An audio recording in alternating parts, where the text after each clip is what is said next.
उठे विप्रसव करे विश्वासु भाई सब उठे वो सब कब अब आकाशवाणी सुन परेशान लगे कि वही भूपाला भाई आकाशवाणी तेरी काला पहले करते थे बतिया बजाया नहीं गया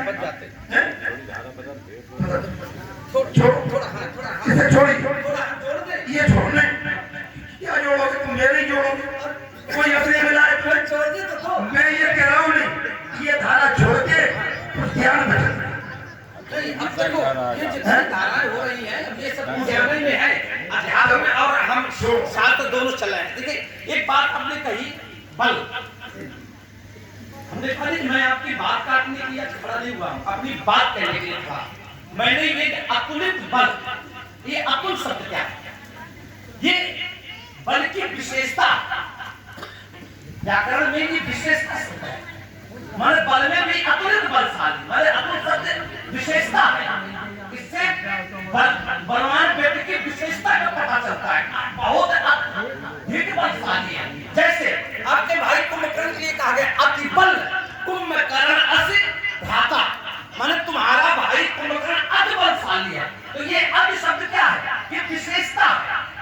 आपने कहा हनुमान के लिए अतुलित बल धर्मों कहा जाएगा तो अतुलित ये अतुलित विशेषता है। बल क्या आपने कहा 4 प्रकार के होते हैं बिल्कुल जरा आइए तेज बल आत्म बल बुद्धि बल ये बल है जरा ये बल है आत्म बल बल देखो आप हमें हो जाने दो हम तो आपके सामने कुछ बोले शास्त्र के विरोध में चलो नहीं मन अच्छा ये आपने जो एक में तेज बल बुद्धि बल विद्या बल रूप बल बोलिए हाँ ये बल नहीं ये संवाद है ये मत रूप हमारे यौवन हमारे सबका मत है ये अहंकार में आते हैं बल केवल 4 प्रकार आपकी बात हमें अड्डे को हम पहले उस हम जोड़ रहे हैं हम जोड़ रहे हैं सूर्य में कौन सा बल था सूर्य में कौन सा बल था इसमें सूर्य में सूर्य सूर्य भगवान सूर्य में कौन सा बल है सूर्य सूर्य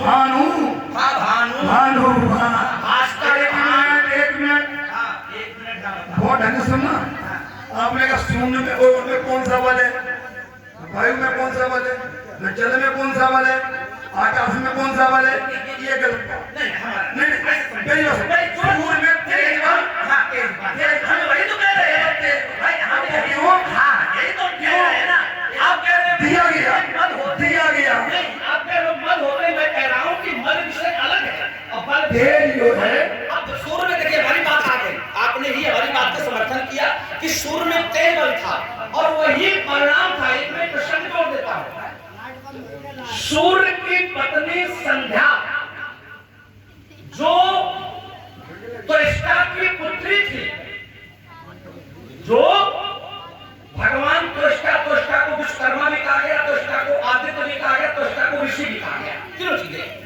उन्हीं त्वष्टा की पुत्री थी संध्या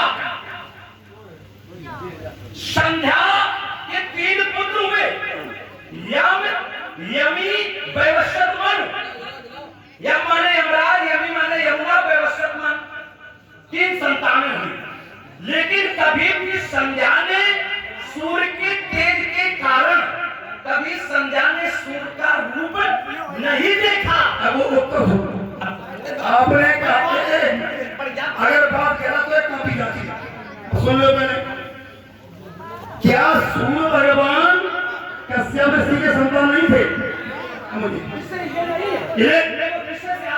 ये अलग आपने कहा कि आपने उनको मैं कह रहा हूँ कश्यप ऋषि के संतान सूर्य भी थे जितने भी देवता ये विषय नहीं है कि सूर्य किसके पुत्र हैं आप धारा बदल रहे आप हट रहे कि मनु उनसे हुए व्यवस्था मनु कितने होते मनु कितने ये छोड़ो पहले बताओ मनु कितने मनु तो नहीं तुमसे पूछो अगर आप हमारी बात नहीं सुनेंगे तो फिर हमें कुछ नहीं मालूम फिर हम अपना चले जाएंगे भाई आप सुनने का प्रयास करिए तो बोलिए सही हाँ भाई हमारे आपके बीच में बोलिए सही भाई हमारे आपके बीच में ये विषय ही नहीं कि सूर्य किसके पुत्र है हमारे आपके बीच में विषय ये था हमने कहा तेज बल होता है आप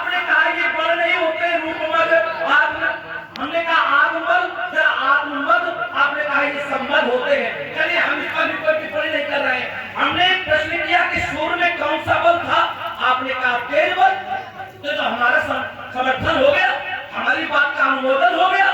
अब हमने उस पर एक बात जोड़ने का प्रयास किया तो आप अपने पाले में बात को खींच रहे हैं। भाई आप मन कितने हुए? अरे ये हमारे आपके विषय थोड़ा मन कितने हुए। विषय तो ये है कि सूर्य के तेज को संध्या नहीं सहन कर पाई, परिणाम स्वरूप संध्या को अपना घर छोड़ना पड़ गया क्योंकि तेज बल को नहीं सहन कर पाई। अब मेरी बात को भी छोड़ दो, आपको भी आनंद आएगा, समाज को भी आनंद आएगा। और उसी समय संध्या अपने पिता के घर गई तो इष्टा के तो इष्टा ने कहा कि तुम अपने पति को बता करके नहीं आई हो, आज तो तुम्हारा मेरे यहाँ रहना उचित है, मैं तुम्हें अपने यहाँ शरण नहीं दूंगा। और तो इष्टा ने संध्या को अपने यहाँ शरण नहीं दी, परिणाम स्वरूप संध्या को घोड़ी का रूप बना करके वन में भीषण करना और संध्या अपनी छाया को सूर्य के यहाँ छोड़ करके आई थी, अपनी छाया को, और उसी छाया से 3 संतानें पैदा हुई, शनि, प्राप्ति और श्रावण मनु। शनि माने संयोग, प्राप्ति जिसे नर्मदा नदी कहते हैं, प्राप्ति नदी, और श्रावण मनु 3 संतानें पैदा हुई। जिस समय छाया के 3 संतानें हो गई तो छाया ने संध्या के पुत्रों से इसने समाप्त कर दिया। और जब यमराज ने देखा कि मेरी मां मेरे साथ भेदभाव कर रही है तो यमराज ने अपने पैर छाया पे मार दिया, लात मार दी छाया पे। छाया ने श्राप दिया कि तुम्हारे पैरों में कीड़े पड़ जाएं। और जिस समय ये बात सूर्य को पता चली तो उस समय सूर्य ने विचार किया कि पुत्र अपराध कर सकता है लेकिन माता कभी कुमाता नहीं हो सकती है। अगर संध्या ने पुत्र को श्राप दिया है अर्थात ये इसकी मां। सूर्य ने पूछा तुम कौन हो? छाया ने स्पष्ट बता दिया। उस समय छाया को श्राप मिला कि जाओ अब तुम्हारे लिए स्वर्ग में स्थान नहीं है, मृत्युलोक में तुम निवास करो। तब से आज तक मृत्युलोक में मानो की छाया तो है, ये वही सूर्य की पत्नी छाया दिखाई पड़ती है, तो मृत्युलोक में छाया बन गई।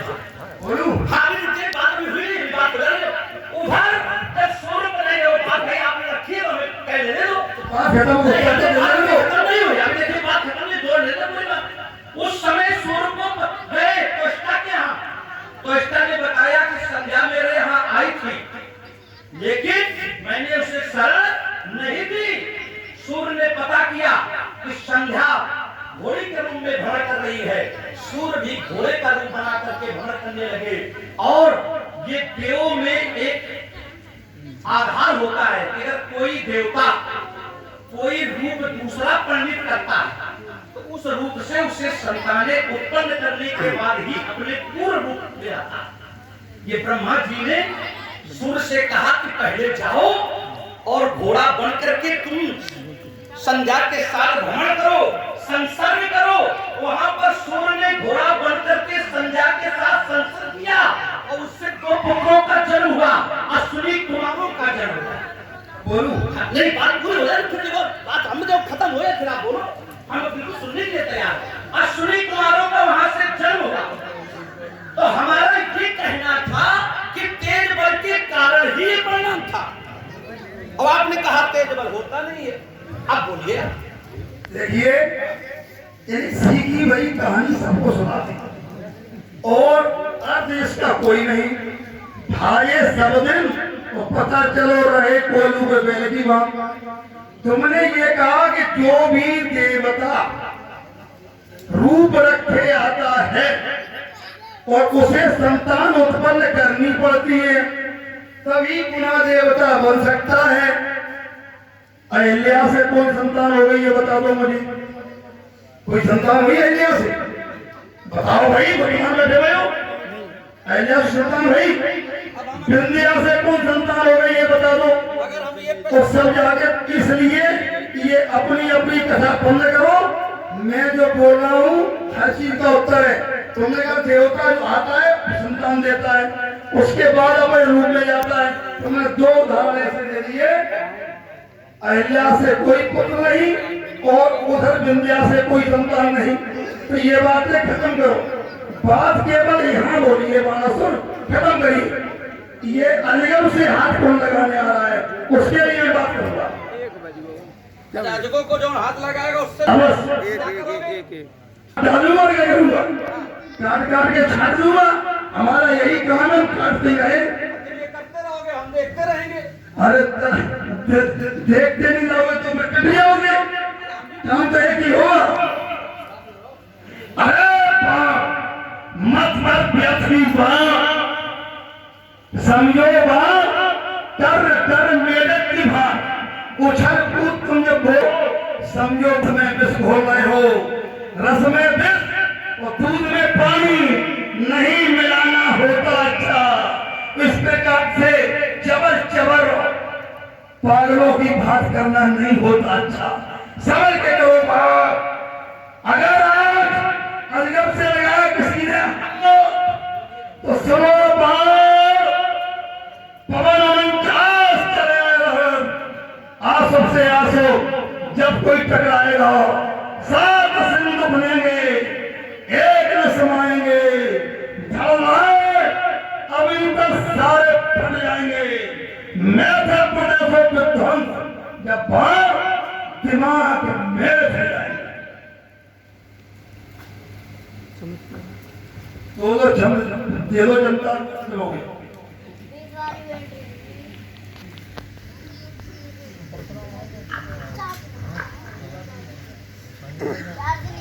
वीरता से रोक आपने अपना वक्तव्य प्रस्तुत किया। अरविंद मजबूर हो गया अपनी वीरता के कुछ प्रश्न प्रस्तुत करने के लिए। तो तुमने कहा कि वीरता से मतलब जरा इधर हमारी वीरता सुनो, और मैं क्या कहना चाहता हूं इससे भी जरा सुनो। यदि मेरे सम्मुख मां अंबे का अपमान हुआ और किसी वीर के द्वारा यदि कोई विध्वंसक कार्य हुआ, तो कर्मे है मेरे अस्त्र शस्त्र, वो अन्याय प्राप्त पाएगा। उसके शोणित को गरल बना, ये बाण स्वयं भी जाएगा। इसलिए हो जाओ तुम सावधान, अब भेद नहीं चल पाएगा। और सीता केवल के चयन हेतु ये अजगो खंडित हो जाएगा।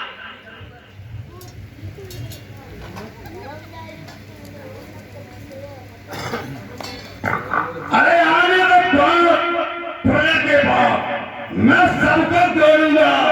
हाँ किसकी मेरा मोड़ेगा। अरे मैं भीषण संग्राम मचा दूंगा। समझूंगा नहीं समारे से, बसमती को अम्बर से मिला दूंगा। वो काट छाटूंगा, बाण तन तेरा मूर्खता मिटा दूंगा।